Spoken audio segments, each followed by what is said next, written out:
ओम शांति। 8/9/2022 के मुरली के साकार मधुर महावाक्य हैं। आज के महावाक्यों में हम रूहानी बच्चों से, रूहानी बेहद के बाप ने कहा, मीठे बच्चे, तुम्हारा पुराना दुश्मन रावण है। तुम्हारी लड़ाई बड़ी खौफनाक है। तुम जितना एक के साथ योग लगाएंगे उतना दुश्मन पर जीत पाने का बल मिलेगा।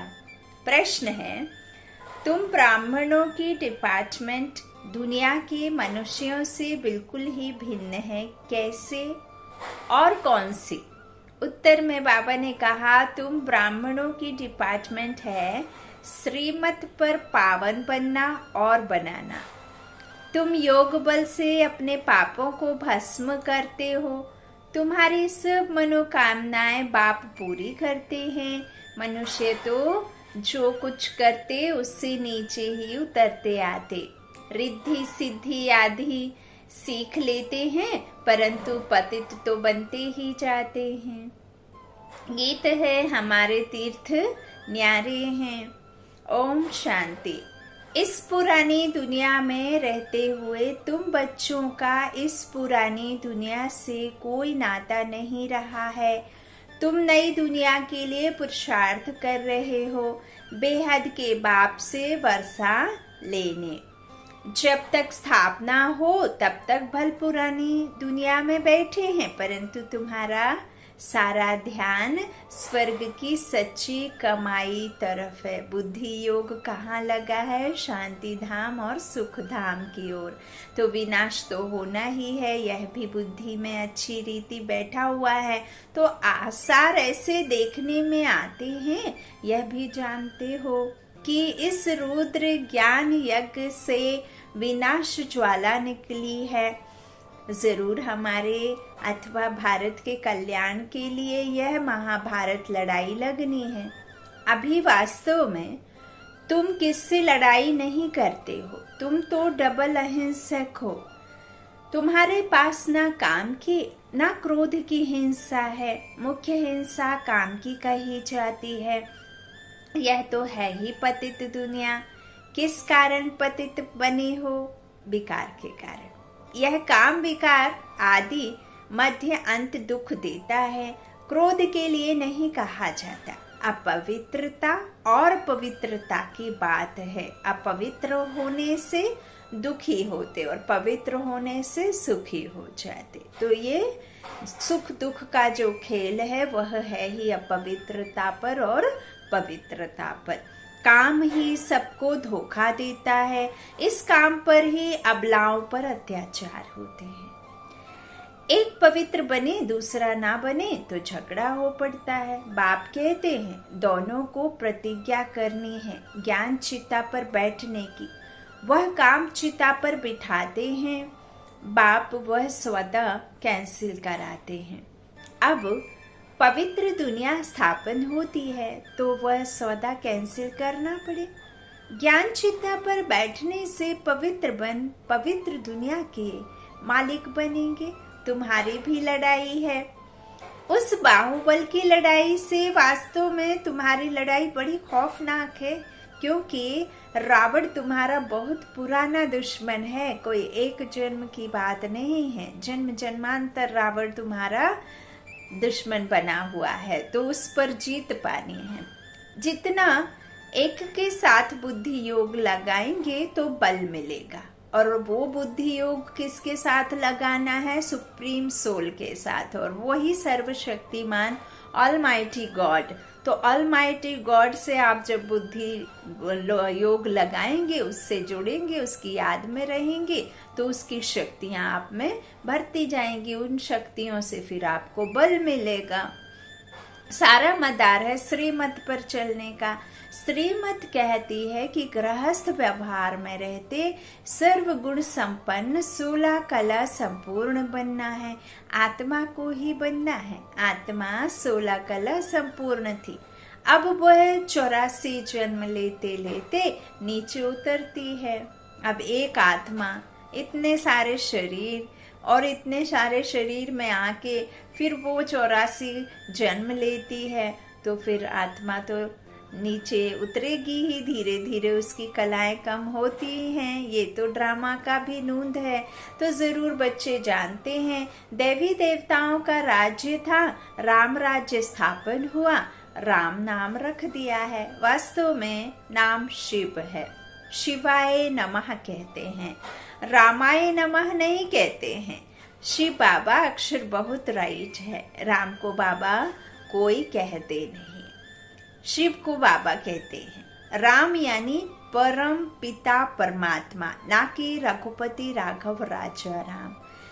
मनुष्य जो सुनते वह बोलते जाते हैं। अब सिवाय तुम बच्चों के और कोई भी परम पिता परमात्मा के साथ यथार्थ योग नहीं लगाते हैं। कई को तो बाबा का परिचय दो और वो जो उनके कोई गुरु होते हैं या जिनसे उनको कभी कोई प्राप्ति हुई हो, उन गुरुओं को याद करते रहते हैं। किसी किसी को तो जो मंदिरों में विराजमान जड़ चित्र हैं देवी देवताओं के, उनसे उनको याद करते रहते हैं। तो यथार्थ रीति परमात्मा को याद वही करेगा जिसके पास में परमात्मा की पहचान होगी, जान होगी, उनके साथ में संबंध होगा, ज्ञान होगा कि वो कौन है और हमारा उनके साथ में रिश्ता कौन है। नहीं तो फिर कैसे बाबा से योग लगाएंगे, कैसे उनकी याद में रहेंगे। तो बाबा कहते हैं कि परम पिता परमात्मा के साथ वह जिनको मेरा नॉलेज नहीं है, उनका योग नहीं लगता है। वह तो समझते हैं कि परमात्मा तो ब्रह्म ज्योति स्वरूप है, नाम रूप से न्यारा है। अब नाम रूप से न्यारी तो कोई चीज होती नहीं। अब एक रेडियो, आकाशवाणी जिसे नाम दिया, वो रेडियो के द्वारा आप कितने सारे सॉन्ग्स आदि सुनते हैं, तो उसका भी तो रूप है, भाषा का, शब्दों का। अब दूर बैठे विदेश में जब आप एक वायर के थ्रू आप एक दूसरे तक आवाज पहुंचा सकते हैं, तो देखिए शब्द को आप देख नहीं सकते, लेकिन शब्द का आकार तो है ना, है कि नहीं। आपको शब्द छूते हैं लेकिन आप उन शब्दों को देख नहीं पाते। ऐसे ही परम पिता परमात्मा के जो महावाक्य हैं वो ब्रह्मा मुख द्वारा निकल रहे हैं। और परमात्मा, जब हम एक आत्मा इस शरीर को धारण करके शरीर का आकार ले सकती हैं, तो परमात्मा कैसे नाम रूप से न्यारा हो सकता है। तो यह सब बात समझने की है। बाबा कहते हैं वह तो कह देते नाम रूप से न्यारा है, अगर ब्रह्म कहते तो भी नाम हो गया ना। कुछ भी समझते नहीं। बाप कहते हैं मैं ज्ञान का सागर हूँ, मैं अति सूक्ष्म हूँ, इससे सूक्ष्म कोई चीज होती नहीं। बाबा से सूक्ष्म कोई चीज नहीं होती, अति सूक्ष्म है। जैसे झाड़ का बीज सूक्ष्म होता है, देखने में कितना छोटा होता है। आप आम का बीज या नींबू का बीज जमीन पर मिट्टी के अंदर जब डालते हैं तो आपको नहीं पता होता है कि इसमें कितने टालियां, कितने फल, कितना क्या टहनियां आदि निकलेंगी। वह तो बीज गुप्त होता है, वो गुप्त बीज ही जानता है। और वो फिर क्या होता है, मिट्टी के अंदर चला जाता है, फिर ऊपर में झाड़ अपने विस्तार को आता है। तो बाबा कहते हैं जैसे झाड़ का बीज सूक्ष्म होता है, देखने में कितना छोटा है, मनुष्य सृष्टि का बीज तो सबसे सूक्ष्म है, जो अदृश्य है, दिखाई नहीं देता है। ठीक वैसे ही जैसे आप आत्मा को सिर्फ समझ पाए हैं, देख नहीं सकते हैं, वैसे हम ईश्वर को समझना है ना, उनको देख नहीं सकते। परमात्मा अदृश्य है, परमात्मा जन्म मरण से न्यारा है, और जन्म मरण से न्यारे होने की वजह से कर्म अकर्म विकर्म में आता नहीं, गति दुर्गति में आता नहीं, तो वो एवर प्योर है ना। परे ते परे रहने वाली आत्मा है ना, तो परम आत्मा है। परम आत्मा उसे ही कहते हैं जो प्योर होती है ना, जो दुख सुख में आती नहीं है। तो बाबा कहते हैं मैं सबसे छोटा हूँ, फिर भी मनुष्य सृष्टि का जो बीज है ना, वह सबसे सूक्ष्म, सबसे छोटी खसखस होती है, तो बहुत पतली होती है, उनके झाड़ बहुत बड़े बड़े होते हैं। तो परम पिता परमात्मा तो उनसे भी अति सूक्ष्म बिंदी है। बाप कहते हैं मैं जो हूँ जैसा हूँ इस रीति तुम्हारे में भी नंबरवार जानते हैं। कोटों में कोई ही इस राज को समझते हैं। शिव बाबा जैसी महिमा और कोई भी मनुष्य आत्मा की नहीं हो सकती। कैसे आकर पतित दुनिया को पावन बनाते हैं, सम्मुख आकर बच्चों को पढ़ाते हैं, कुछ भी जानते नहीं हैं, ना मुझे जानते ना चक्र को जानते हैं। अभी तुम नंबरवार पुरुषार्थ अनुसार जानते हो। तुम्हारा इस पुरानी दुनिया की बातों से ताल्लुक नहीं है। मनुष्य तो घोर अंधियारे में है, उनका तो धंधा ही है अपना, तुम्हारा धंधा अपना है। तुम हो गए गुप्त योग बल की सेना, रूहानी सेना वह है बाहुबल की सेना। उनको तुम जानते हो, तुमको कोई नहीं जानते। वो लोग साइंसदान स्टार पर जाने की कोशिश करते हैं, देखा है तो समझते हैं हम क्यों नहीं जा सकते, हम समुद्र का अंत क्यों नहीं पा सकते, इसलिए पुरुषार्थ करते हैं, है ना। बाकी जो इन आँखों से नहीं देखा जा सकता उनका पुरुषार्थ कर नहीं सकते। उनकी बुद्धि में तो स्थूल चीजें आती हैं, उनके लिए पुरुषार्थ करते हैं। सूक्ष्म ते सूक्ष्म परमात्मा को तो जानते ही नहीं हैं। खुद ही आकर बच्चों को अपना परिचय देते हैं। अब बाप का परिचय तो बाप ही देगा ना, और कोई कैसे दे सकता है। तो तुमने चित्र बड़ा ज्योतिर्लिंगम बनाया है तो तुम्हारी बुद्धि में भी वह आता है।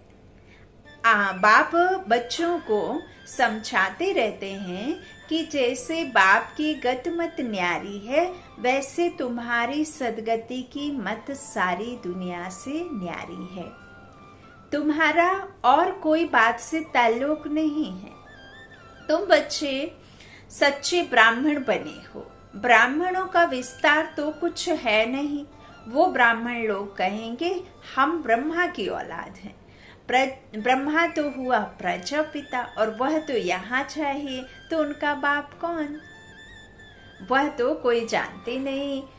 वह तो त्रिमूर्ति ब्रह्मा कह देते हैं। ब्रह्मा के 3 रूप कैसे हो सकते? यह तो 3 देवताएं हैं, तीनों की एक्टिविटी अलग है ना। बाबा ने ब्रह्मा विष्णु शंकर के जो रचना बाप की है उस रचना के बारे में भी बताया है ना, कि कैसे ब्रह्मा विष्णु और शंकर को रचते हैं, है ना। और त्रिमूर्ति में जो ऊपर शिव का है ना, वो हटा देने से दुनिया मूंझ गई है ना, क्योंकि बेहद के बाप को जो वर्षा देते उनको ही हटा दिया, जो रचता है उसको ही हटा दिया। बाबा कहते हैं ब्रह्मा विष्णु शंकर ये 3 कैसे हो सकते हैं ना एक साथ?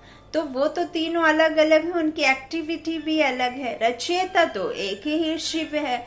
हम सब उनकी रचना वहां रहने वाली है। उच्चते उच्च बाप ही सुप्रीम सोल है। सुप्रीम सोल एक निराकार बाप को कहा जाता है। ऐसे नहीं कि वह भी निराकार परमात्मा और हम आत्माएं भी निराकार। बाप ही रहेगा। बच्चा बाप समान बन सकता है ना, लेकिन बाप कभी नहीं बन सकता। तो बाप समान बनना और बाप समझना खुद को, दोनों में बहुत फर्क है। बाबा कहते हैं ऐसे नहीं कि वह निराकार परमात्मा और हम आत्माएं भी निराकार परमात्मा ही कहलाने लग जाएंगे। सब एक ही हैं, ऐसा नहीं। सब उनके ही रूप हैं। टुकड़े तो बच्चे हुए ना।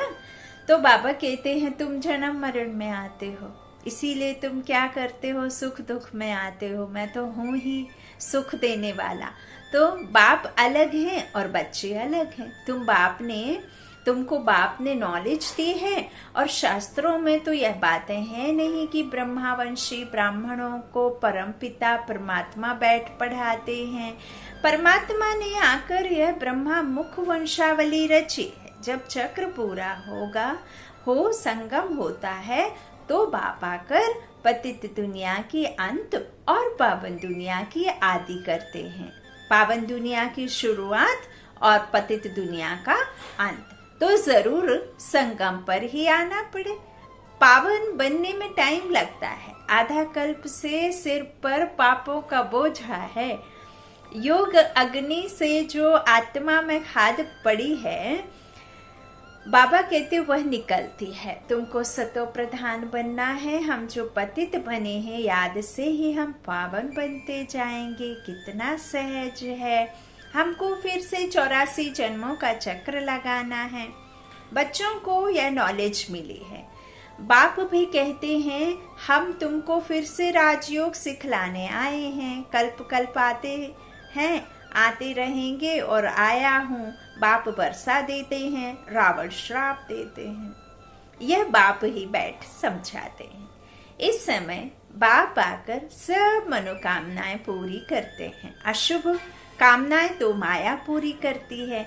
आजकल रिद्धि सिद्धि वाले बहुत पैसा कमाते हैं। और रिद्धि सिद्धि किसे कहते हैं? जो चमत्कार करते हैं, है ना। चमत्कार कैसे कि एक मुर्दे को भी जान डालने के उनमें हुनर होते हैं, है ना। ऐसे सब प्राप्तियां होती हैं उनको। बाबा कहते हैं मैं किसी मरे हुए को जिंदा तो नहीं कर सकता, मेरे पास में ये जादू नहीं है, लेकिन मेरे पास में नर से नारायण और मनुष्य से देवता बनाने का जादू जरूर है, जो न्यारा और प्यारा है। इसीलिए बाबा को न्यारा और प्यारा कहा जाता है। तो बाबा कहते हैं ऐसे तो फिर बहुत आजकल जो रिद्धि सिद्धि से पैसे कमाते हैं, वह कामनाएं माया पूरी करती है। उनकी भी किताब आदि होती है ना, वशीकरण, ये करण वो करण, ना जाने क्या क्या है। तो तुमको तो कोई किताब नहीं, शास्त्र आदि नहीं पढ़ना है ना। तुम्हें बाप की श्रीमत है, बच्चे पावन बनो और पावन बनाओ। तुम्हें कभी पतित नहीं बनना है। तुम्हारे यह डिपार्टमेंट ही अलग है। कल्प पहले जो आकर ब्राह्मण बने होंगे वही पुरुषार्थ करेंगे। देवताओं का देखो कैसे सैंपलिंग लग रहा है। ब्राह्मण बनते जाते हैं, जो थोड़ा भी सुनकर जाते तो प्रजा में आ जाएंगे, राजधानी में आ जाएंगे ना। मौत सामने खड़ा है, खिटपिट थोड़ा जोर भी भर सकती है, बंद भी हो सकती है। बुद्धि कहती है कि अनुज अभी थोड़ा देरी है, राजधानी अभी कहाँ स्थापन हुई है। राजाओं सन्यासियों आदि को अनुज ज्ञान कहाँ दिया है। विवेक कहता है विनाश में थोड़ा देरी है, बाकी रिहर्सल होती रहेगी। वंडर है ना। वह यज्ञ रचते हैं लड़ाई बंद करने के लिए, और भगवान ने यज्ञ रचा है सारी दुनिया का परिवर्तन करने के लिए, विनाश के लिए, जिसे महापरिवर्तन का युग, कल्याणकारी युग कहा जाता है। और हमारे आम भाषा में, मनुष्यों की भाषा में फिर इसे विनाश लीला कहते। तो थोड़ा शांति होगी तो कहेंगे हमने यज्ञ रचा इसलिए शांति हो गई, ऐसा समझते ना। तो एक बार यज्ञ सफल हुआ तो चलता रहेगा। बरसात के लिए यज्ञ रचा, है ना। इंद्र देवता को खुश करते हैं। अब कौन इंद्र है, किसको खुश करना है, कैसे खुश करना है, कैसे वर्षा होगी, कौन सी वर्षा की बात कही गई है, यह सब नॉलेज परमात्मा सम्मुख हो बैठ अपने बच्चों को देते हैं। ज्ञान वर्षा। बंजर भूमि, बंजर भूमि कौन सी? जो आत्मा में ये 7 अवगुणों की जो कालक लगी हुई है, जो खाद पड़ी हुई है, उस खाद को ज्ञान सागर बा पाकर इनके मुख द्वारा ज्ञान वर्षा कराते, उसे फिर जो ज्ञान गंगाएं निकली हैं उसको इंद्र सभा कहा गया है, इंद्रियां कहा गया है। ऐसे फिर लौकिक में स्थूल में कह दिया शास्त्रों में कि कभी जब बारिश नहीं होती तो इंद्र देवता को खुश करने के लिए, वर्षा करने के लिए यज्ञ आदि करे जाते हैं। अब सुख कैसे हो, विश्व में शांति कैसे हो? विश्व में अशांति का कारण ही आपके रावण हैं, 5 विकार हैं। अब उन 5 विकारों का जब आप दान देंगे, जब आत्मा में आप सद्गुण भरेंगे, तब तो फिर विश्व में शांति होगी। अद्वैत राज्य कब होगा? जब आप कर्मेंद्रियों पर अपने स्वराज्य प्राप्त करेंगे। तो फिर उन्होंने स्थूल में यज्ञ आदि में तिली, जवा, शक्कर, घी ये सब डालना प्रारंभ किया, जबकि वो अभोक्ता बाप को खुश करने के लिए आपको घी, जवां, तिल की जरूरत नहीं है। बेर अर्थात बैर, भांग धतूरा अर्थात जो आपके मन में किसी के प्रति द्वेष भावना है, घृणा है, बदले की भावना है, वह सब आपको उसमें ज्वलित करना है, योग अग्नि में डालना है ना, उसको छोड़ना है। तो यह सब व्रत की बात कही गई है। तो अब बाबा यहाँ बैठ हमें सारा राज समझाते हैं, है ना, कि आपके जो एक अंदर एक लाइट का शरीर है और ये दिखने वाला तो आपका छूट जाना है, विनाशी है। एक आपके अंदर प्योर है और उसके अंदर भी एक प्योरिटी है जिसे हम आत्मा कहते हैं, है ना, चैतन्य शक्ति। तो उसमें आप रहो, इसमें मत रहो। तो बाबा कहते हैं मैं तो आपके चित्र का जो ये दिखता है उसका चित्रण करने नहीं आया, आपके अंदर में जो है विचित्र उसका चित्रण करने के लिए मैं आया हूँ, जिसके द्वारा फिर ये चित्र चलता है, अच्छा और बुरा। तो बाबा कहते हैं इस तरह से मौत सामने खड़ा है, खिटपिट होगी, ये सब होगा। बाबा कहते हैं कि विनाश में थोड़ा देरी है, बाकी रिहर्सल होती रहेगी ना। शांति के लिए यज्ञ आदि रचते हैं। बाबा कहते हैं दुनिया का परिवर्तन के लिए, विनाश के लिए थोड़ा शांति होगी तो कहेंगे यह सब हमारे यज्ञ की वजह से सफल रहा। बरसात के लिए यज्ञ रचा, बरसात हुई तो खुशी होगी, बरसात नहीं होगी तो कहेंगे ईश्वर की भाभी, है ना। उसमें भी हुआ तो भी उसके ऊपर डाल दिया, नहीं हुआ तो भी उसके ऊपर डाल दिया। सुख हुआ तो कभी शुक्रिया नहीं करना और दुख आया तो सारा ब्लेम उसके ऊपर लगा दिया, है ना। तो बाबा कहते हैं इस तरह से जैसे कोई शरीर छोड़ता है तो कहते हैं स्वर्गवासी हुआ, फिर तो शोक करने की दरकार ही नहीं। स्वर्ग पधारा तो अहो सौभाग्य समझो, समझो ना। माया रावण ने सबकी बुद्धि को ताला लगा दिया है, तुम जानते हो। हम कल्प पहले मुआफिक फिर से पुरुषार्थ कर रहे हैं। भारत अविनाशी खंड है और कोई दूसरा धर्म नहीं था, यह तो बाद में इन्होंने निकाले हैं। यह भी ड्रामा की भाभी कहेंगे। रक्त की नदियां यहाँ ही बहती हैं, एक दो में लड़ते रहते हैं, भल भाई भाई होकर बहुत समय से रहे पड़े हैं। और विकारों के लिए तो पति पत्नी का, पत्नी पति का, बाप बच्चे का, बच्चा बाप का, और ना जाने क्या क्या इस संसार में एक काम अग्नि की वजह से किस किस का कत्ल करते रहते हैं। यह है हवा का झोंका, और उस हवा के झोंके में इस रावण के विकार में आकर के ये दुनिया कितनी तमो प्रधान हो गई है।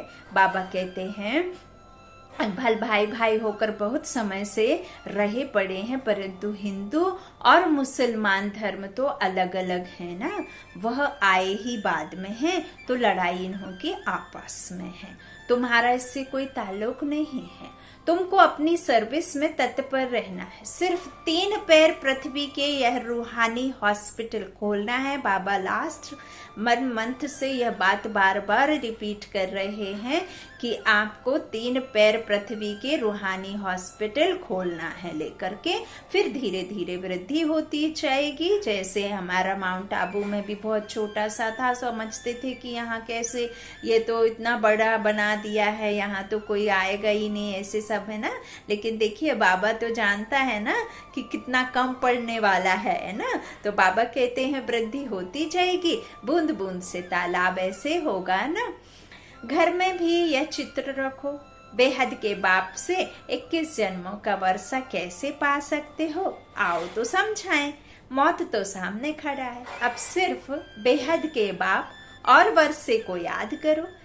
इनको मृत्यु लोक कहा जाता है। बाप कहते हैं मुझे याद करो तो मैं तुमको साथ ले जाऊंगा। तब तो कहते हैं ना मैं कालों का काल महाकाल हूँ।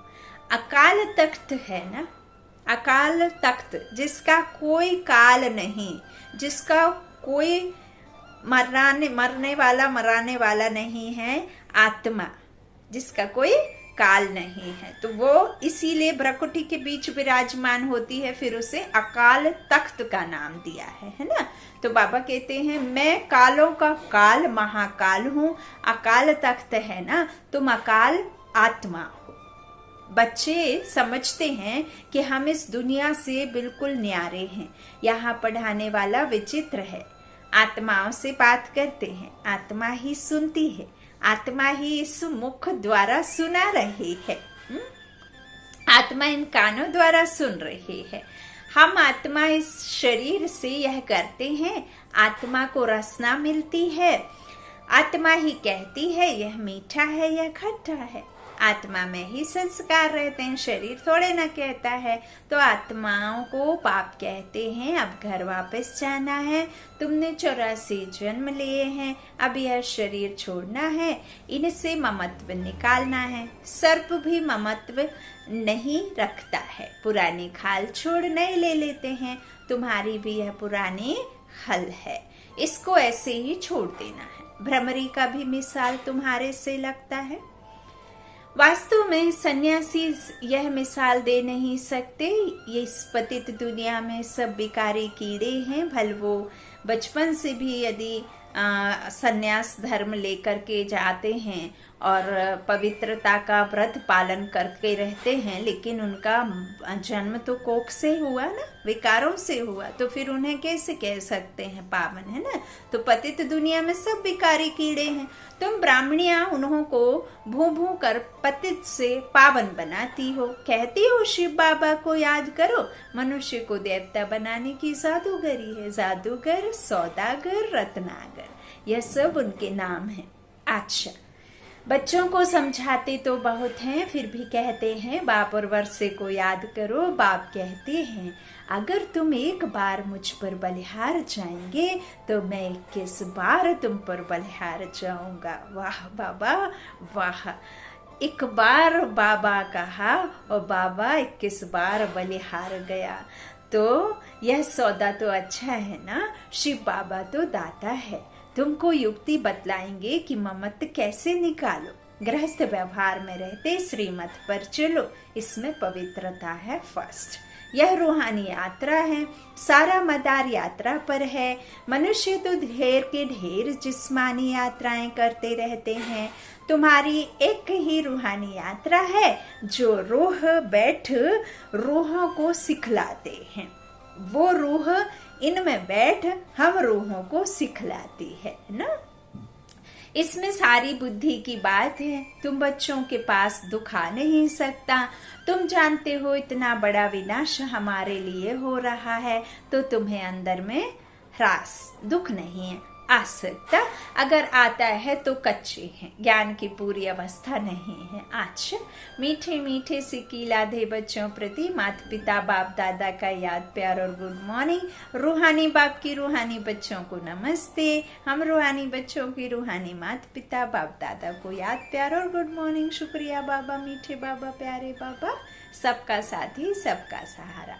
धारणा के लिए मुख्य सार, पहला बाबा ने कहा शरीर रूपी पुरानी खाल से ममत्व निकाल देना है, बुद्धि से रूहानी यात्रा पर तत्पर रहना है। दूसरा, पुरानी दुनिया की किसी भी बात से ताल्लुक ना रख, ज्ञान चिता पर बैठ, पावन बन, बाप से पूरा वर्षा लेना है। मीठे बाबा का मीठा वरदान। वरदानी बाबा ने कहा पवित्रता की श्रेष्ठता को धारण कर सदा शुभ कार्य करने वाले पुरुषोत्तम व विशेष आत्मा भव। साधारण आत्माएं जब पवित्रता को धारण करती हैं तो महान आत्मा कहलाती हैं। पवित्रता ही श्रेष्ठता है, पवित्रता ही पूज्य है, ब्राह्मणों की पवित्रता का ही गायन है। कोई भी शुभ कार्य होगा तो ब्राह्मणों से ही कराएंगे। वैसे तो नामधारी ब्राह्मण बहुत हैं, लेकिन आप जैसा नाम वैसा काम करने वाली विशेष आत्मा हो। साधारण कर्म भी बाप की याद में रहकर करते हो तो विशेष हो जाता है। इसलिए ऐसे विशेष कर्म करने वाली पुरुषोत्तम व विशेष आत्माएं हो। स्लोगन, स्वयं द्वारा सर्व आत्माओं को सुख की अनुभूति कराना ही मास्टर सुखदाता बनना है। स्वयं द्वारा सर्व आत्माओं को सुख की अनुभूति कराना ही मास्टर सुखदाता बनना है। अच्छा, ओम शांति। शुक्रिया बाप दादा, शुक्रिया आप सभी भाई बहनों के स्नेह प्यार का। अच्छा, गुड नाइट।